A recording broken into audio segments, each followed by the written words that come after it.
Thank you all the participants.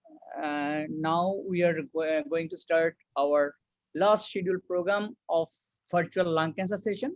Probably this is the last, and after this we will do a wrap-up session, and then again we will do a program from first what to pick from 2020 regarding lung cancer management. So this is probably our last scheduled program on lung cancer.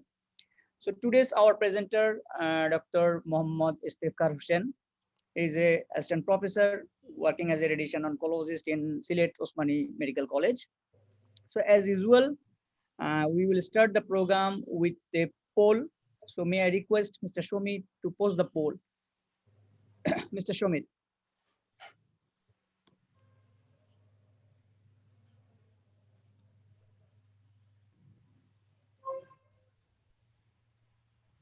So I would like to request every participants to please give your comments in the poll so that we can assess what is going to change after the discussion.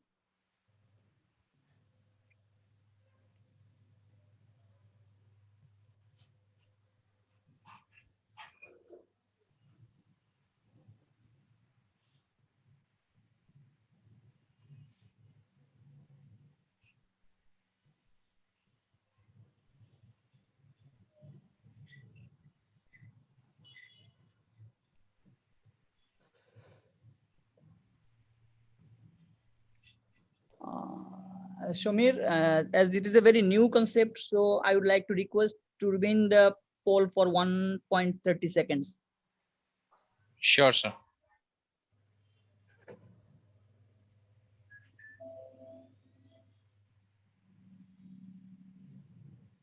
So this is the next question. As a considering this is the continuation of the first case. So this patient comes with stage 3A, resectable disease. What should be your treatment plan?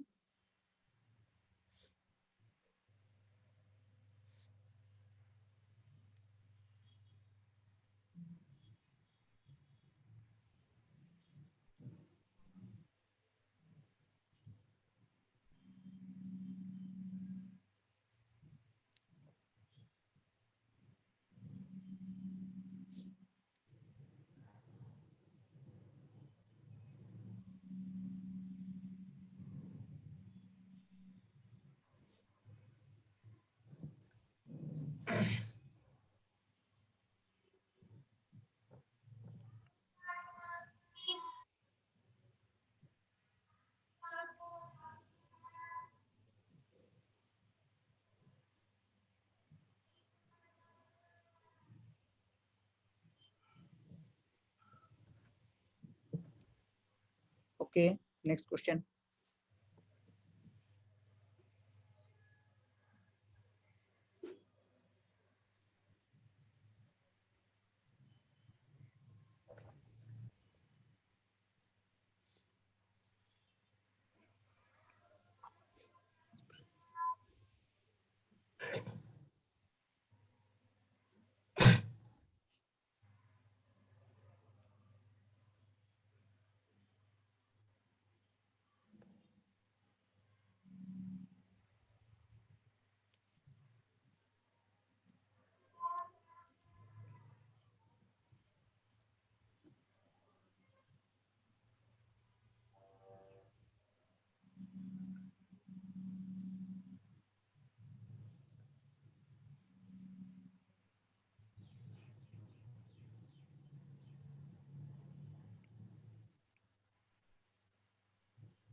Thank you.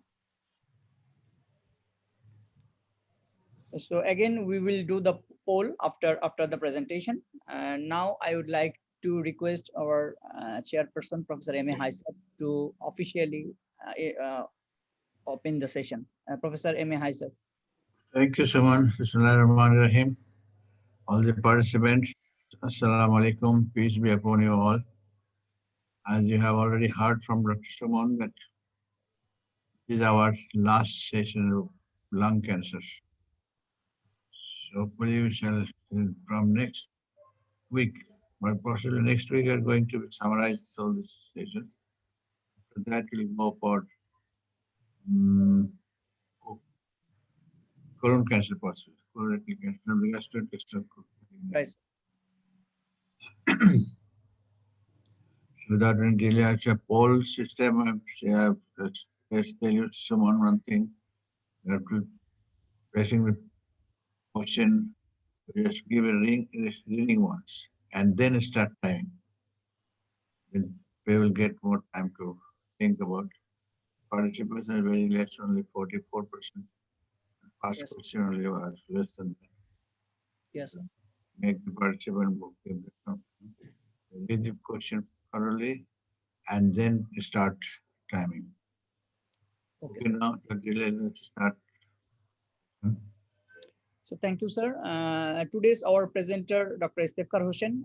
He will present management regarding bronchial carcinoid, neuroendocrine tumor. And as you know, we have our overseas faculties. Today we have Dr. John Conivier, who is a senior clinical oncologist working as in the St. Bartholomew Hospital, UK. Already he has joined. So without delay, I would like to request Dr. Astefchar Hussain to please present your presentation. Over to you, Dr. Astefchar Hussain.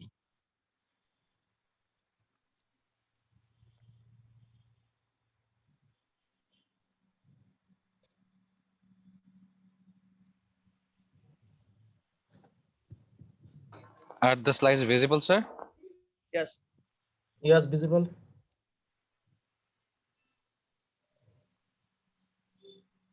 Thank you, Dr. Shuman Bhai. Dear participant, Assalamu alaikum. Am I audible, please? Yes, you are audible. Good afternoon. Welcome all of you. I think it is my opportunity to have a discussion with all of you. I'm not going to discuss the entire neuroendocrine tumor of the body. I have been informed to share or exchange the views about the management of bronchial carcinoid. I think it will be a good discussion at the end. This is my first talk on neuroendocrine tumor, especially the carcinoid. Honestly, I have seen a few patients for the last 15 years, but not so much engaged in management of those patients. So I learned from you. Recently, I'm handling a patient of bronchial carcinoid, but not appropriately according to guideline due to some limitation. Next.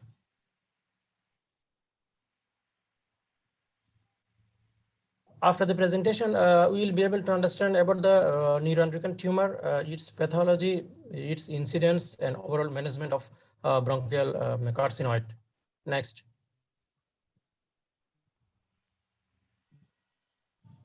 When you first hear about the neuroendocrine tumor, you'll have a lot of questions about what it is and how it affects the body. What causes neuroendocrine tumor is unknown. Most neuroendocrine tumor are sporadic, and some may arise in the context of genetic syndrome, including multiple endocrine neoplasia. Usually diagnosed in the 6th and 7th decade of the life, neuroendocrine tumor comprise a broad family of the tumor and found in many areas of the body, including GIT, pancreas, lungs, bronchus, pituitary, thyroid, etc. The neuroendocrine the cells, also known as neurosecretory cells, originated from neural crest. These are a specialized neuron that respond to signals from other neuron by releasing a hormone into the blood. In this way, they bring an integration between the nervous system and endocrine system, a process known as the neuroendocrine integration. The major center of the previous slide.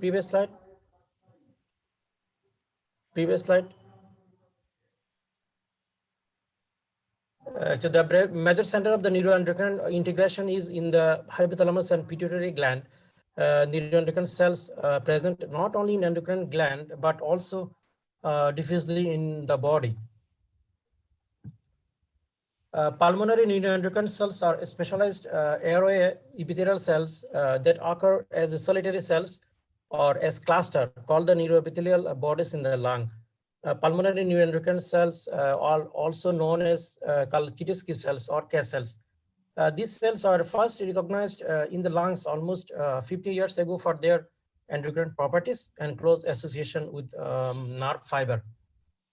They are located in the respiratory epithelium of the upper and lower respiratory tract. Pulmonary neuroendocrine cells and neuroepithelial bodies coexist from fetal and neonatal stage in the lung airways. These cells are bottle or flux-like in shape. They secrete different bioactive amines and peptides like serotonin, chromogranin A, neuron-specific anolase, and the CD56, etc. What the neuroendocrine cell do? For example, pulmonary neuroendocrine cells make hormones that control the airflow and blood in the lungs, and neuroendocrine cells of the GIT makes hormones that control the production of digestive juices and also muscle movement. Neuroendocrine cells can be the source of several types of cancers like small cell lung cancer, bronchial carcinoid, pancreatic neuroendocrine tumor, Merkel cell carcinoma, medullary carcinoma of thyroid, pheochromocytoma, etc. Next. The history of neuroendocrine tumor, their discovery, classification, the evaluation of their treatment, and the scientists who are responsible for this advancement over the last 2 centuries are the background upon which we now base our modern understanding of these cancers. The discovery of the neuroendocrine tumor of GIT and pancreas started in 1870 when the Heidenhain discovered the neuroendocrine cells, which can lead to the development of this tumor.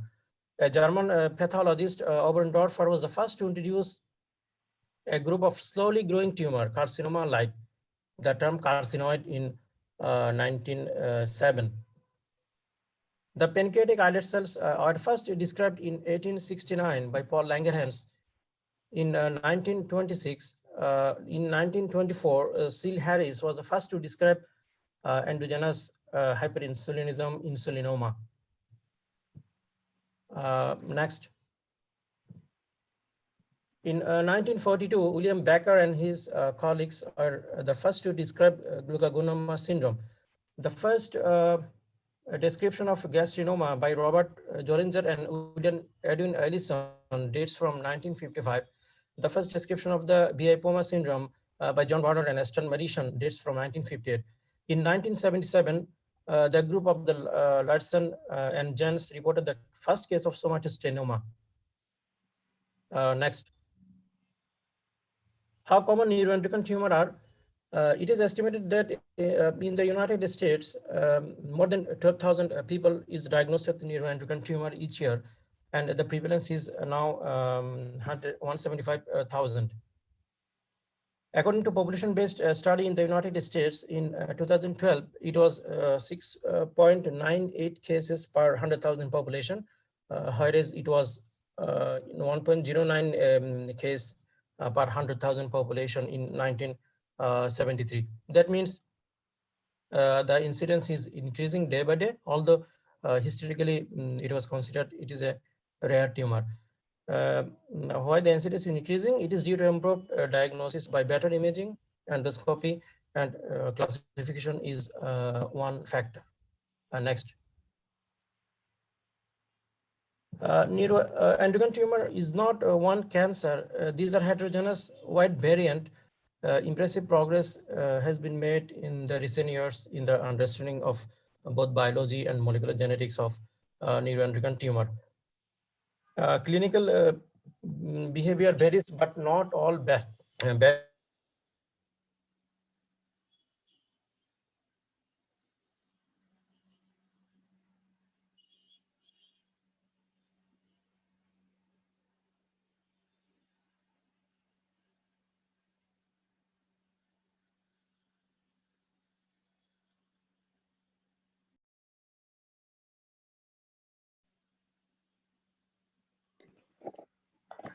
Sir has some network issues.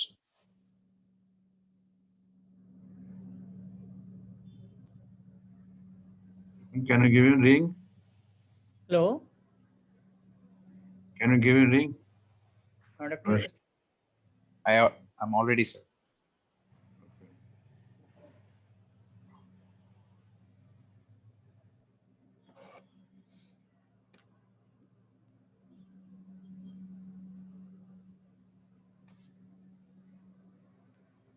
সমস্যা কি Samir? Networking গন্ডগোল আছে বোধহয়। Sir, electricity is out, sir. That's why he's not connected. Mobile নেটওয়ার্কে connect করতে পারবে? আমি বলেছি অলরেডি জয়েন করার জন্য, স্যার জয়েন করছেন, স্যার একটু সময় দিন স্যার প্লিজ।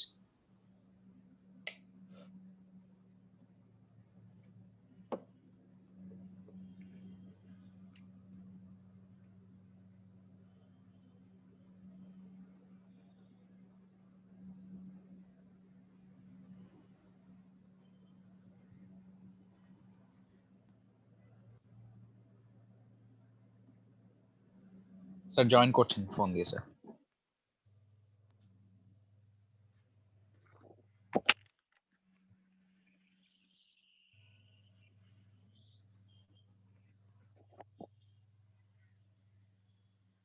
সমীর, আমাকে শুনতে পাচ্ছ? Yes sir, loud and clear sir. আচ্ছা, এরপর থেকে এই জন্যই আমাদেরকে রেকর্ডিং করে নিতে হবে, হ্যাঁ, Sure, এর sir. জন্য, কারণ কখন কার কোনো প্রবলেম হবে আমরা তো জানি না। Definitely, sir. We'll do that, sir, next time, inshallah.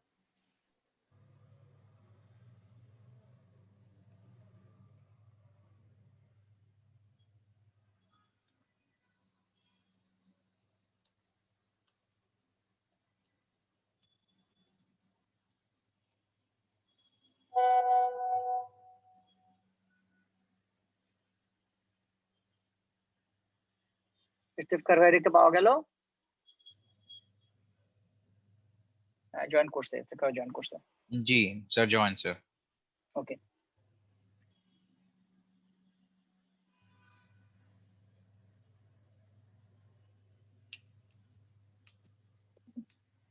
Sorry for inconvenience. It's okay. Clinical, actually, the clinical behavior varies, but not all bad tumor. Most of the tumor grow very slowly, even in all differentiated condition. That is why neuroendocrine tumor having the higher chance of going unnoticed until very late. So actually diagnosis is difficult as it is often asymptomatic and non-specific, and typically takes longer period to reach a correct diagnosis, even remaining in undiagnosed in entire life.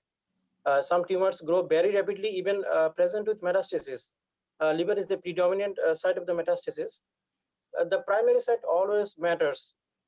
Once upon a time, 10 to 15 years back, all neuroendocrine tumor grouped together, thought to be the same, and are studied in same trial. But from the last 5 to 7 years, it is actually recognized that primary site differs in incidence rate, diagnosis, treatment, different growth rates, response to treatment, and in clinical trial also. Neuroendocrine tumor can originate in any primary site. Historically, it is classified based on embryonic origin. The most common sites are in the GIT, pancreas, bronchopulmonary, and thymus. Other less common sites include parathyroid, thyroid, adrenal, and pituitary gland. About 60% develop in digestive system, 25% in the lungs, and the remaining 15% in the other organ or unknown origin. We can describe a neuroendocrine tumor by WHO grading into grade 1, low grade, grade 2, intermediate grade, and grade 3, high grade. Grade 1 and 2 are well differentiated tumor. Grade 3 tumor is poorly differentiated tumor. Who are the high grade tumor? Small cell lung cancer and the large cell neuroendocrine carcinoma are of high grade. So grade should be included in pathology report. Functional neuroendocrine tumor cause hormonal disturbance, whereas non-functional neuroendocrine tumor do not cause any or enough hormonal changes to show any symptoms. Neuroendocrine tumor also express the characteristics somatostatin receptor on cell surface. There are 5 types of the somatostatin receptor. 80% of the neuroendocrine tumor express somatostatin receptor 2. The ligand somatostatin is known to inhibit endocrine and exocrine secretion and have anti-tumor effect. In the light of these knowledge, the idea of using somatostatin analog in the treatment of the neuroendocrine tumor has become increasingly popular, and the new studies have actually centered upon the development of the new somatostatin analog. Next.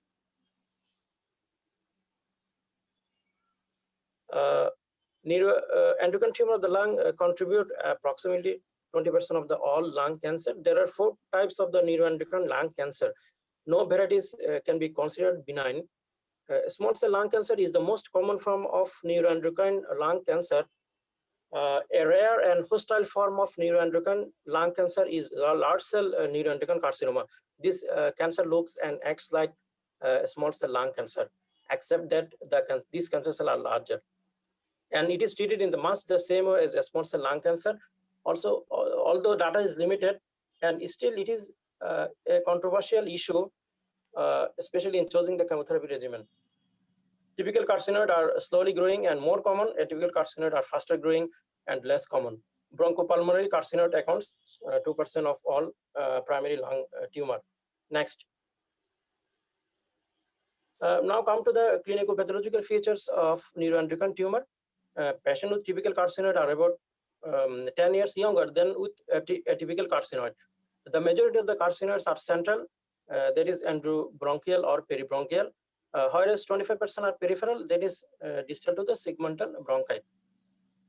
Typical carcinoid are centrally located, so manifest earlier with central airway obstruction. Patients with carcinoid are younger than other common lung cancer. About 85 to 90% patients of the pulmonary carcinoid are typical carcinoid.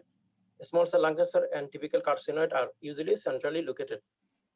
There is no known association between typical carcinoid and smoking. However, atypical carcinoid have been reported to have an association with smoking. All tumors having high metastatic potentiality except typical carcinoid. Paraneoplastic syndrome such as Cushing syndrome, carcinoid syndrome rarely associated with bronchial carcinoid, but more common for small cell lung cancer. Half of the patient diagnosed with small cell lung cancer are women, and majority of the patient diagnosed with large cell neuroendocrine cancer are male cigarette smoker. According to WHO classification, atypical carcinoids are distinguished from typical carcinoid by increased mitotic count, that is 2 to 10 per 2 millimeter square, and presence of necrosis. Typical carcinoid show no evidence of necrosis and less than 2 mitosis per 10 high power field, there is less mitotic figure. 10 high power field equivalent to 2 millimeter square on many microscope. A small cell lung cancer and large cell neuroendocrine carcinoma having more frequent mitosis, that is more than 10 per 10 high power field, and there is large necrosis also. One thing should be discussed, that Ki67 is not part of WHO criteria for bronchopulmonary carcinoid, but Ki67 index rate in typical carcinoid is less than 5%, and in atypical carcinoid is 5 to 10%. Importantly, in a small specimen, crush artifact can cause carcinoid tumor to mimic small cell lung cancer and large cell neuroendocrine carcinoma. So in this case, assessment of mitotic rate is challenging, and Ki67 index can be helpful in separating carcinoid from small cell lung cancer and large cell neuroendocrine carcinoma. Next. In addition to histological classification and staging, the marginal status and presence of vascular or perineural invasion should be included in the pathology report. Some studies suggested that these factors such as PNI or vascular invasion may also have prognostic significance. Regarding the immunohistochemistry of neuroendocrine marker, immunohistochemistry may not be required to diagnose well-differentiated neuroendocrine tumor when sufficient specimen is available. In less well-differentiated tumor or tumor of unknown origin, it may be helpful to use immunohistochemistry neuroendocrine panel. neuroendocrine differentiation can be made using pan-endocrine markers such as synaptophysin, chromogranin, CD56. The prognostic marker for neuroendocrine tumor are poorly understood.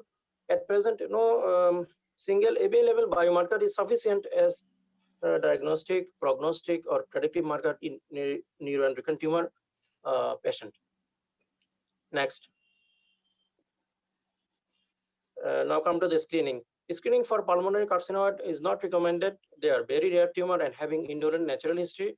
Small cell lung cancer is also not detected at early stage by screening CT scan. So we don't have an effective screening modality for early detection of the small cell lung cancer. Next. Now the staging. Neuroendocrine tumor of the lung are staged according to AJCC TNM staging system. They are staged in the same manner as more common lung carcinoma. Typical bronchial carcinoid most commonly present as stage 1 tumor, whereas more than one half of the atypical tumor are stage 2 or stage 3. As in other lung carcinoma, more advanced stage of neuroendocrine tumor is associated with bad prognosis. Next. We can diagnose and stage carcinoid by taking a history related to the tumor, doing examination, pathological evaluations, and by also doing some imaging test. Up to 30% of the patients of carcinoid are asymptomatic. Carcinoid tumor is central in 75% of the cases, and initial symptoms are cough, chest pain, dyspnea, recurrent pneumonia. Hemoptysis occur in 10 to 20% cases. Carcinoid syndrome manifested as flushing, facial flushing, diarrhea, wheezing due to serotonin release, uncommon, presenting in only 8% of the cases. Cushing syndrome due to ectopic corticotropin production is very rare, occurring in only 1 to 2% cases. Acromegaly due to ectopic production of growth hormone releasing hormone is also reported. Syndrome of inappropriate antidiuretic hormone also reported. The patient may have the metastatic symptom in advanced stage. Next. Once carcinoid is suspected, then biopsy and imaging is recommended. Biopsy of the central tumor can easily be obtained by bronchoscopy. For peripheral lesion, a sufficient sample must be obtained to reach a definitive diagnosis. Biochemical evaluation can also be helpful in initial diagnostic evaluation in symptomatic patients suggestive of hormone hypersecretion. Evaluation of serotonin secretion using a 24-hour urine or plasma collection of 5-hydroxyindole acetic acid is generally recommended in carcinoid syndrome. Next. Patient with suspected neuroendocrine tumor of the lung should be evaluated with imaging studies to assess the primary tumor location and disease burden. Like other more common lung cancer, the starting point for suspected diagnosis is generally an abnormal chest X-ray. The other imaging tests are CT scan, MRI. The liver is a common site for metastasis, and these metastases are often hypervascular and can appear isodense with liver on conventional CT, depending on contrast phase. So multiphasic CT scan or MRI with contrast should therefore be used for evaluation of the liver metastasis. Even CT with IB contrast, the sensitivity of the detecting lesion is 73%. MRI is very useful for detecting liver metastasis and primary pancreatic lesion. Most of the carcinoid express somatostatin receptor and can be imaged using radio-labeled somatostatin analog. 80% of the carcinoid overexpress somatostatin receptor 2. The more higher grade, the lower somatostatin receptor expression. New radio tracer such as indium-111 octreotide or gallium-68 dotatate having a special affinity for somatostatin receptor, which often present in low-grade tumor. So somatostatin receptor-based imaging provides useful information on overall tumor burden and location in low-grade condition. In addition, positive imaging confirms presence of somatostatin receptor, which can have therapeutic implication. Gallium-68 dotatate received FDA approval for routine use in 2016, and gallium-68 dotatate-based PET-CT or MR is superior to indium-111 octreotide scan in determining somatostatin receptor status. Octreotide scan is approved by FDA in 1994, and it is an old technology. So as somatostatin receptor PET-CT or somatostatin receptor PET-MRI is preferred. Gallium-68 dutatate scan is now a gold standard for staging grade 1 and grade 2 tumor. Slowly growing tumor have low glucose uptake, so regular FDG PET scan is not used in typical carcinoid. Atypical carcinoid are often an other high-grade grade 3 tumor is positive on FDG PET imaging. So gallium-68 PET and FDG PET have huge impact in patient management.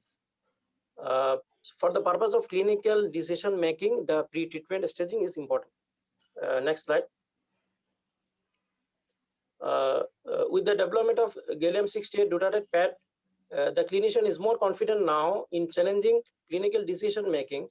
Here in this slide, the gallium-68 dutatate PET scan reliably distinguish the bronchial carcinoid from conventional CT scan and improve detection rate. Next.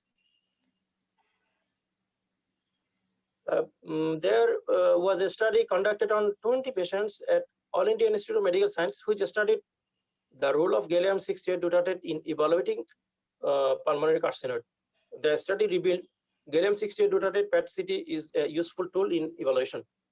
This review article also described gallium-68 dutatate PET-CT is a useful functional imaging tool for assessment of neuroendocrine tumor. Next. There was a review article published in American Journal of Radiology described gallium-68 dutatate PET-CT scan is preferred imaging modality for neuroendocrine tumor diagnosis and management. Next. Like other cancers, management approach is always multidisciplinary. Next, which involve cooperation between specialists in different disciplines, including medical, surgical, radiation oncologist, pathologist, the pulmonologist, cardiologist, endocrinologist, radiologist, nuclear medicine specialist, special nurses, and researcher. Next. If a patient is diagnosed with carcinoid, the multidisciplinary team will discuss the treatment option with the patient, the benefit and possible risks and side effects. Treatment option is single or in different combination. Treatment actually depend on the type of the carcinoid, the size, location of the tumor, whether respect to the regional lymph nodes or other organ, symptoms, and comorbidity of the patient. There are various treatment options. Most carcinoid tumor are diagnosed in TNM stage 1 and 2, are mostly resectable, and 5-year survival is over 90%. Observation can be appropriate in selected patients, especially in slowly growing low tumor burden, low-grade tumor, and in asymptomatic patients. Patient may also take part in clinical trial. Surgery is the main treatment when possible. Different surgical intervention can be applied, including pneumonectomy, lobectomy, segmentectomy, or with resection, sleeve resection, with or without lymph node sampling or dissection. As with other pulmonary malignancy, clinical or radiographic suspicion of the mediastinal lymph node involvement requires invasive staging before resection. The other treatment option are somatostatin analog, octreotide, or lanreotide for treating carcinoid tumor and syndrome. The targeted therapy, everolimus, with or without somatostatin analog, sometimes with chemotherapy. Unfortunately, carcinoid tumor don't respond well to chemotherapy. External beam radiation therapy may be an option in unresectable patients, or when there is residual or in painful bony metastasis or brain metastasis.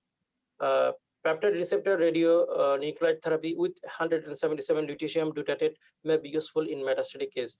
Some supportive procedure in liver mets can be followed, such as cytoreductive surgery, radiofrequency ablation, cryosurgery, and arterial embolization. Next. Now have a look at some landmark in the management of neuroendocrine tumor. Astefchar has been approved for over 30 years in the treatment of neuroendocrine tumor. FDA approved octreotide in October 1988 for treating carcinoid syndrome. In 2011, FDA also approved mTOR inhibitor, everolimus, and multi-targeted TKI sunitinib. Next. In 2014, lanreotide showed improved progression-free survival in Clarinet study and approved by FDA as an antigrowth therapy in gastroenteropancreatic neuroendocrine tumor. So therefore, by 2014, there are 3 new anti-tumor medication, everolimus, sunitinib, and somatostatin analog in treating pancreatic neuroendocrine tumor. In 2016, Radiant 4 trial showed the benefit of everolimus in lung and all GI neuroendocrine tumor to extend progression-free survival and receive FDA approval. In 2018, based on the result of NATER-1 trial, peptide receptor radionuclide therapy using 177 lutetium deuterated was approved in gastroenteropancreatic neuroendocrine tumor. Next. For the treatment of carcinoid syndrome in 2017, FDA approved new drug, telutistrate and somatostatin analog, that is lanreotide. Gallium-68 deuterated PET-CT imaging received FDA approval in 2016 for diagnosis and staging. Next. Actually, for the treatment purpose, tumor are divided into 2 groups, resectable and unresectable. In TNM staging, resectable carcinoid include stage 1, 2, and 3A. The extent of surgery depends on type, size, and site of the tumor. 40 to 50 years back, when this tumor is considered more benign, local excision was done when located at large bronchus. Within the first 2 decades, a greater understanding of the malignant behavior and biology of this tumor, surgical resection has become more radical. At present, anatomic lobectomy is the most commonly performed procedure. Larger or more proximal lesion may require bilobectomy or pneumonectomy. A smaller peripheral lesion may be treated with segmentectomy or with resection, especially in typical histology. A typical carcinoid may need more extensive surgery than typical carcinoid. Usually, mediastinal lymph node sampling or dissection is done for a typical carcinoid. In general, the same surgical approach should be considered for atypical histology as for other lung carcinoma. Most patients with resectable disease are cured with surgery alone and do not need other treatment. For resectable stage 1, 2, and low-grade stage 3A, patient may be followed up closely. For stage 1, 2, SBRT or thermal ablation may be recommended. SBRT, it is recommended when the surgery is contraindicated, or thermal ablation is indicated when both surgery and radiotherapy are contraindicated. For stage 3A, atypical carcinoid, some expert recommends adjuvant therapy with cytotoxic chemotherapy with or without radiation, but it is not clear whether added treatment lower the recurrence rate or increase the survival. Next. Locoregional unresectable disease includes some stage 3A, stage 3B, and stage 3C. Observation can be an option if disease is not symptomatic and not progressive. In patients with unresectable typical carcinoid, the use of radiotherapy or concurrent chemoradiotherapy is a category 3 recommendation because chemoradiotherapy is more effective in atypical histology. For patients with unresectable atypical carcinoid, chemoradiotherapy is recommended. Dose of 60 gray are commonly used. Carcinoid tumor is less responsive to radiation therapy. Somatostatin analog like octreotide or lanreotide can be helpful in carcinoid syndrome or if SSR positive. Targeted therapy with everolimus is also an option. Next. For stage 4 disease, there is distant metastasis. Observation can be an option if disease is not symptomatic and not progressive with low tumor burden. Systemic therapy can be initiated at the time of the symptomatic progression. Data regarding the efficacy of chemotherapy are generally lacking. Pulmonary carcinoid has not been studied independently with chemotherapy drugs. Various chemotherapy regimens have been used, including doxorubicin, 5-FeO, dacarbazine, cisplatin, carboplatin, estreptozotocin, interferon. No therapy is shown to consistently induce tumor regression. Carcinoid are less sensitive, chemosensitive. Regimen typically used for small cell lung cancer often are recommended. Newer agents like capecitabine, temozolomide are being studied actively. In approach to metastatic carcinoid, many advocate using somatostatin analog as first-line treatment in low tumor burden if somatostatin receptor positive. who progress on somatostatin analog, treatment with lutetium dotatate or target therapy with everolimus may be considered. Chemotherapy is recommended for more aggressive disease. Palliative radiotherapy can be used when needed. Next. Lutetium 177 dotatate is a peptide receptor radionuclide therapy. It is approved by FDA for the treatment of somatostatin receptor positive gastroenteropancreatic neuroendocrine tumor. Lutetium 177 dotatate is a radiolabeled somatostatin analog. Lutetium 177 carried to cancer cells by dotatate, where it is attached to the somatostatin receptor on cell surface. Then it is internalized into the cell and emit beta radiation. There are no randomized data for the use of peptide receptor radionuclide therapy for bronchopulmonary carcinoid. However, peptide receptor radionuclide therapy may be considered if tumor is somatostatin receptor positive and progressive on octreotide or lanreotide. Next. Next. A recent phase 3 study, NATER-1, randomized 229 patients with advanced midgut neuroendocrine tumor to receive treatment with either lutetium 177 dotatate or high-dose octreotide. This study meets its primary endpoint of progression-free survival and reported that treatment with lutetium dotatate was associated with significant reduction in the risk of disease progression or death versus high-dose octreotide. So lutetium is approved for treatment of somatostatin receptor positive gastroenteropancreatic neuroendocrine tumor in 2018.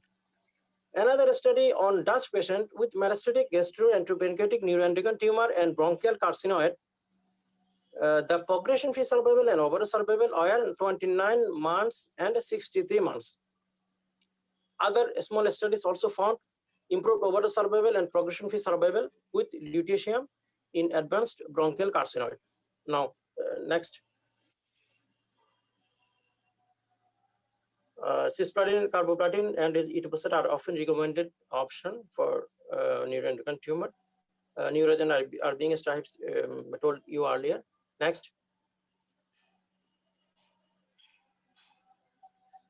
In the symptomatic treatment of carcinoid syndrome, somatostatin analog have been used for anti-secretory effect.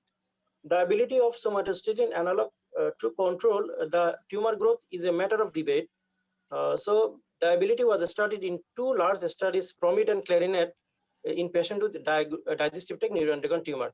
PROMIT study, a placebo-controlled, double-blind, randomized phase 3 prospective study demonstrated that long-acting release of octreotide significantly prolonged time to tumor progression compared with placebo in patients with well-differentiated metastatic midgut neuroendocrine tumor, but did not improve overall survival. Patients with both functioning and non-functioning tumor are involved in this trial. All the patients are treatment naive, so octreotide is recommended for control of tumor growth if somatostatin receptor is positive. Treatment should be continued in absence of tumor progression. Next. This CLARINET study is also a large phase 3 trial assessing the anti-proliferative effect of somatostatin analog, that is lanreotide, on metastatic non-functioning neuroendocrine enteropancreatic neuroendocrine tumor. Compared to placebo, there was a highly significant advantage in progression-free survival with the use of lanreotide. Next. RADIANT-2 study, a randomized placebo-controlled phase 3 study of everolimus plus octreotide, included 429 patients with low and intermediate neuroendocrine tumor with carcinoid syndrome, of which 44 are of pulmonary histology. Median progression-free survival was 16.4 months for the group receiving everolimus plus octreotide, compared to 11.3 months in the octreotide-only group. So there was improvement of 5.1 months in median progression-free survival in combined group, but it was not statistically significant. For the 44 pulmonary carcinoid patients, median progression-free survival was 13.6 months for combination group and 5.6 months for octreotide-only group. So everolimus is a recommended treatment option for advanced functional neuroendocrine tumor along with octreotide. Next. The Radiant 4 study was an international double-blind placebo-controlled non-functional phase 3 trial that randomized 302 patients with progressive non-functional lung or GI neuroendocrine tumor to receive everolimus or placebo. The primary endpoint was progression. The primary endpoint was progression-free survival. The overall survival was a secondary endpoint. Median progression-free survival was 11 months in 205 patients of everolimus arm and 3.9 months in the placebo arm. So treatment with everolimus was associated with a significant improvement in progression-free survival. Everolimus was associated with 52% reduction in risk of progression or death. So the safety findings are consistent with the known side effect of everolimus. So everolimus is a recommended treatment option. Next.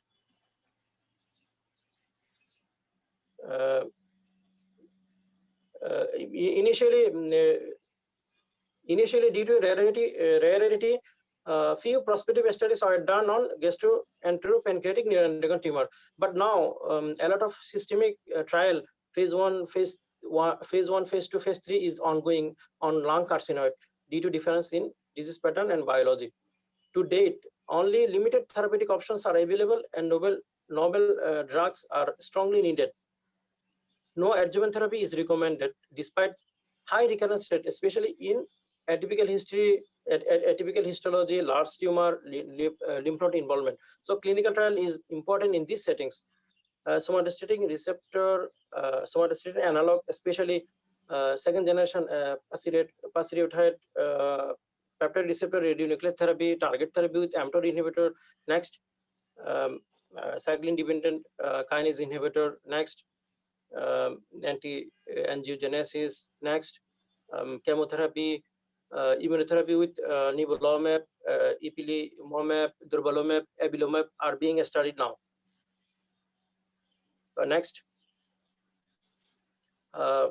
surveillance is always necessary. It should include complete patient history, physical examination, multi-physics CT scan or MRI with contrast at regular interval, every 6 to 12 months after 1 year up to 10 years. But for high grade, more frequent surveillance is appropriate after 10 years as clinically indicated. I think I should stop here. I do not want to break the patience of the participants. So that's all for today. Thank you all. Thank you, Dr. Hussain. What I should say, this is a very elaborative, informative, and very updated presentation. Now, at first, I would like to hear from our overseas expert, Dr. John Conivier, to give his opinion regarding this presentation. Over to you, Dr. John. Thank you ever so much.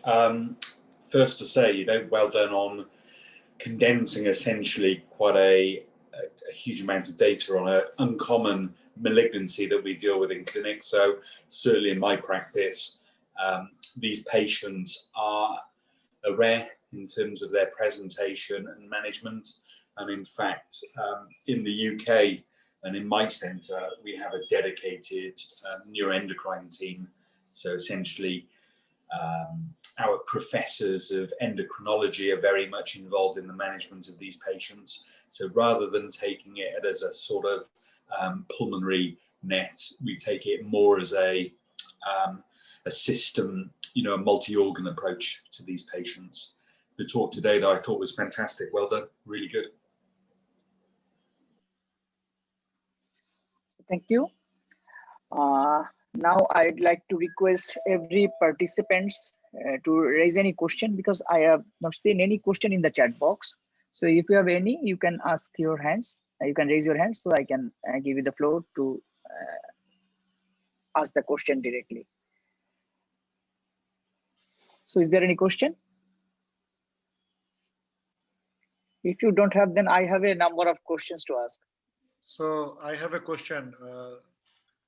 Dr. Astefchar, first congratulations for bringing up so many information for a rare disease. And I think at least we are clear about one thing, that all neuroendocrine carcinoid is not small cell lung cancer. I mean, sometimes it is a provocating concept that seeing neuroendocrine, we jump in that maybe it is a classical small cell carcinoma. So my question is that in some stages, we have the opportunity to use chemotherapy. Even you said it is not very chemosensitive. So, I mean, as you have gone extensively with all the literatures, what is your take-home message that at what stage we should think about the chemotherapy? But regarding the chemotherapy, carcinoid tumors are less chemosensitive to chemotherapy. Chemotherapy indicated only in symptomatic progressive disease. In that case, chemotherapy, we can choose the chemotherapy. Otherwise, we should not follow the chemotherapy protocols. First of all, we should follow the somatostatin analog as a first-line treatment if the somatostatin receptor is positive. If the somatostatin, if it is not responsive, then we can go to the target therapy, everolimus, as a subsequent therapy. If not effective by everolimus, then we can choose to lutetium dotatate, that is peptide receptor radionuclide therapy, if somatostatin receptor is positive. Novel drugs is not available now. Molecular studies is going on. I think in futures we can have so many novel drugs. So thank you, Astefchar. Why I raised this question, I think it is very important in carcinoid to identify the low grade and slowly growing and aggressive one, because majority of the carcinoid, we may not need any treatment, as you mentioned in separate.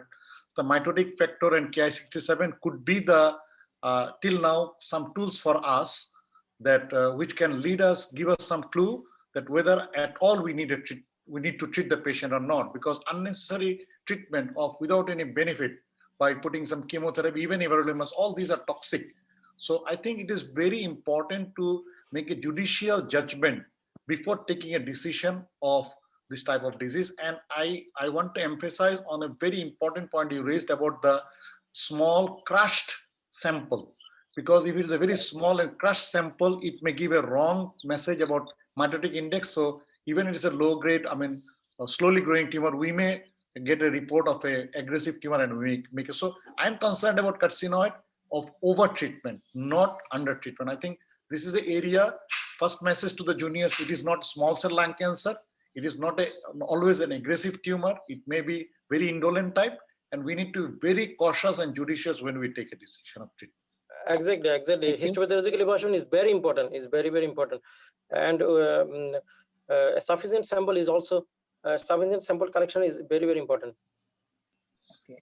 So, Dr. John, would you like to add something? Yeah. Dr. John, would you like to add something regarding these issues, chemotherapy? Yeah, I echo the comments made. Really, it's with all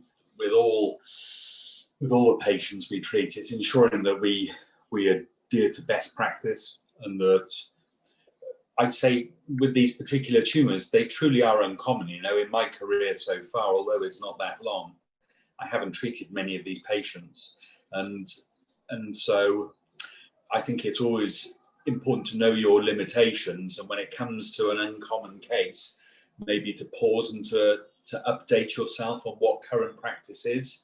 And that's really why guidelines exist, to guide us in terms of how to best manage these patients. And as we've seen in what you've presented so far, the role of surgery, radiotherapy, chemotherapy doesn't necessarily apply for some of these different stages of disease or some of these different classifications on their aggressiveness, you know. And so it's important that we often pause and reflect, unless of course you're lucky and you work in a tertiary referral centre where people are referring you in their patients all the time for management. Because if you only treat one every several years, you know, you won't be up to date with the latest data. And I think the last slides that were demonstrated in terms of clinical trials for somatostatin analogues, for chemotherapy, for new nuclear medicine-based targeted therapies, there's a huge wealth of things that are taking place in a proportion of patients that are very small in our day-to-day routine practice. So it's important to know what's going on and what's best for these patients. And if you don't know, ask. You know, these days you can email, text, WhatsApp, and so sometimes that's a good idea to ask others what they would do. So thank you. So regarding the chemotherapy, what we can pick from today's discussion, as adjuvant, there is no role of chemotherapy. So for the metastatic, in the metastatic setting, there might have some role, but I got interesting paper. They have related with Ki-67 values.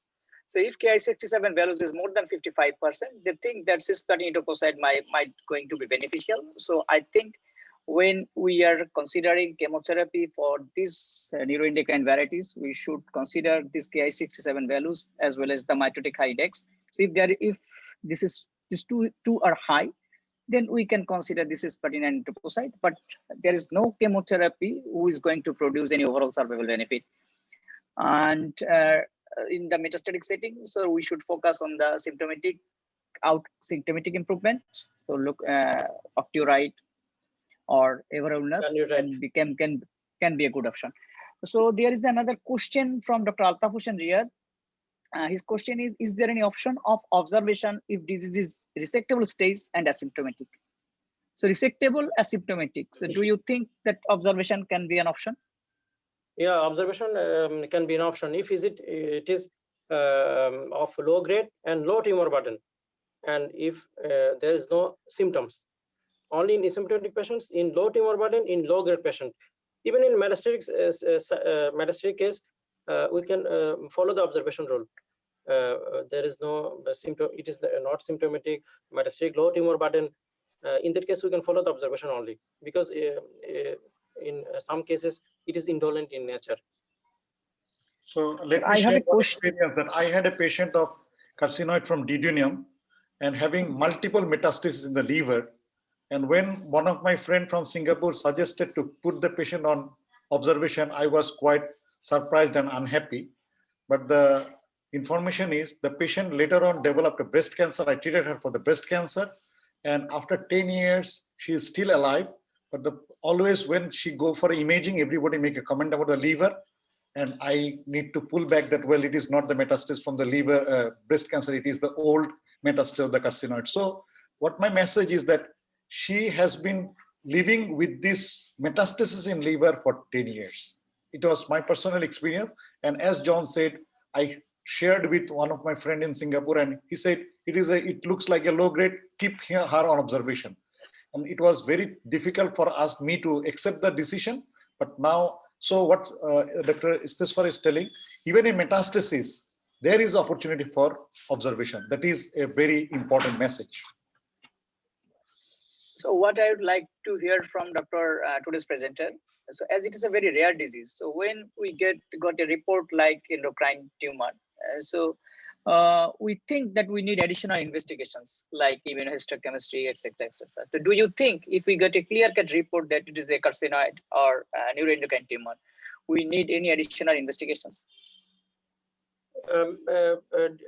Immunohistochemistry neuroendocrine panel actually can be done to differentiate from well differentiated to differentiated between well to differentiate between well differentiated and poorly differentiated.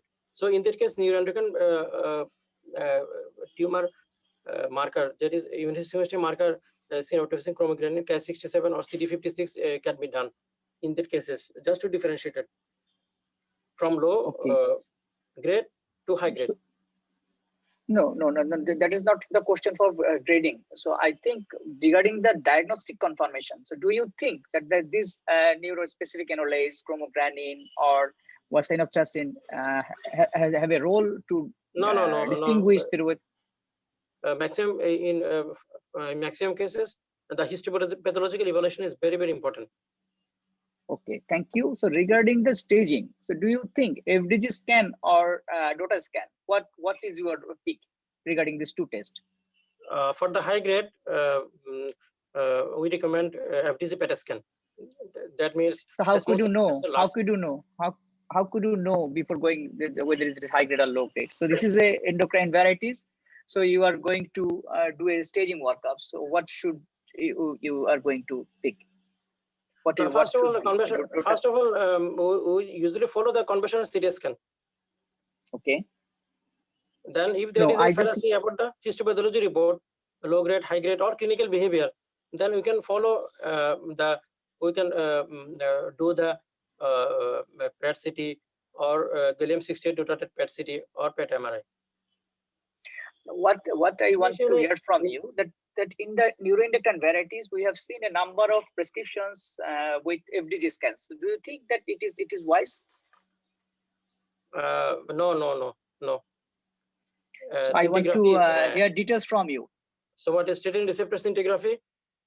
Once upon a time, indium 111 octave scan was done. It is a old technology, but nowadays gallium 68 dotted PET-CT or PET MRI being done. So in that case, So gallium the- 68 dotted is a gold standard. If we suspect that is the neuroendocrine message. tumor. Thank you, Dr. Hussain.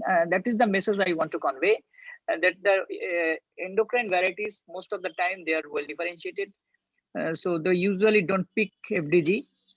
So FDG scan might not be a very good tools for staging. So when you are going for early staging workup, we should think about the DOTA scan, not the FDG scan. And as rightly Dr. Hussain said, that if it is high grade, then you can consider this FDG scan. So we think seriously and cautiously and judiciously what type of investigation we should decide. Exactly. Another question from again the Dr. Devraj Chakraborty. What is the exact indication of everolimus in bronchial carcinoid? When you will choose that this is the time for everolimus? Everolimus we can choose when first of all the first line option is somatostatin receptor analog treatment. That is octreated or lanreotide. If it is progressive on somatostatin receptor analog, then we can prescribe the everolimus.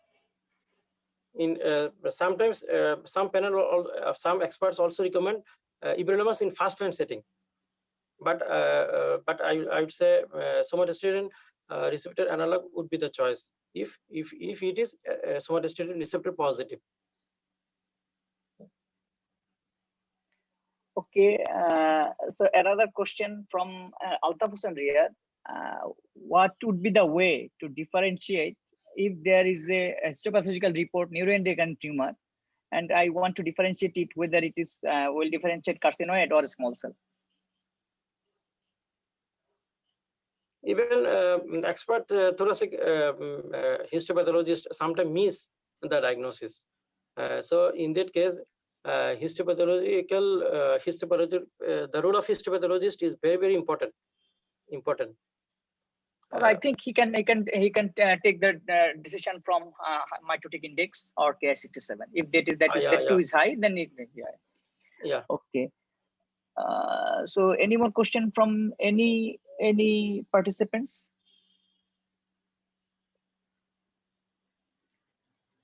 So if there is no question, then we will proceed the next poll.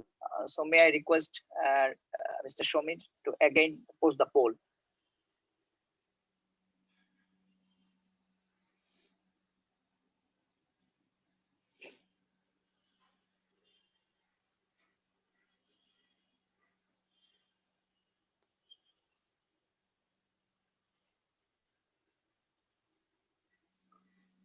This time it will be kept for 1 minute only. May I request all the participants to please participate in the poll, only 5.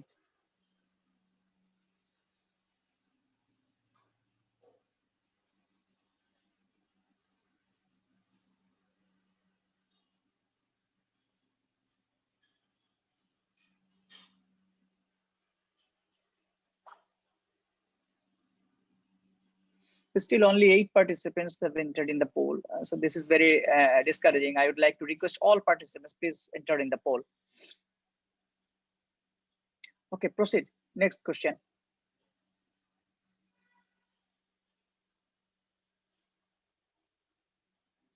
So the right answer is, we have already discussed that the DOTA scan should be the right choice for well-differentiated neuroendocrine tumor.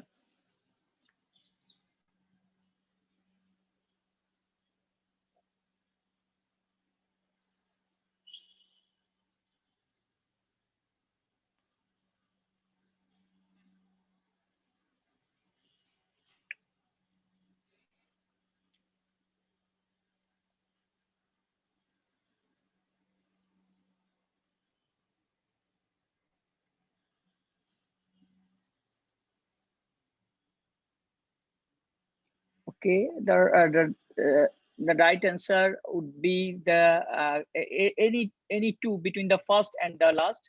So lobectomy, mediastinal lymph node dissection, and even for the symptomatic patients, so you can consider the octreotide. But we are not very optimistic with this chemo and radiation therapy. So lobectomy, mediastinal lymph node dissection plus octreotide can be the right answer.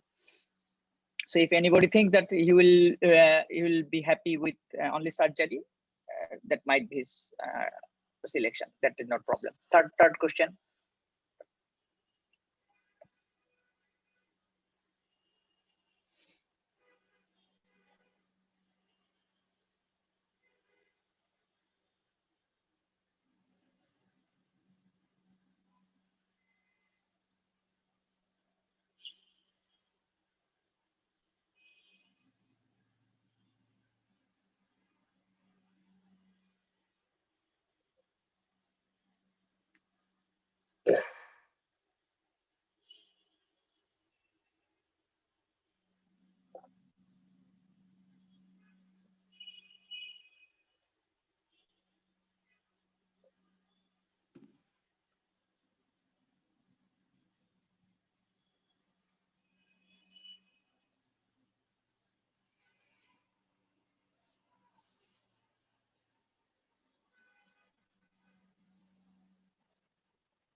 So thank you. Actually, any of the answer can be picked because all these are options. So this is anybody's game. Regarding the mTOR inhibitor, we have some data. Everolimus octreotide, the RADIANT-2 already shown that there is a progression-free survival in this combination. Cystatin etoposide, this mostly interpolated from the small cell data. So it has some role.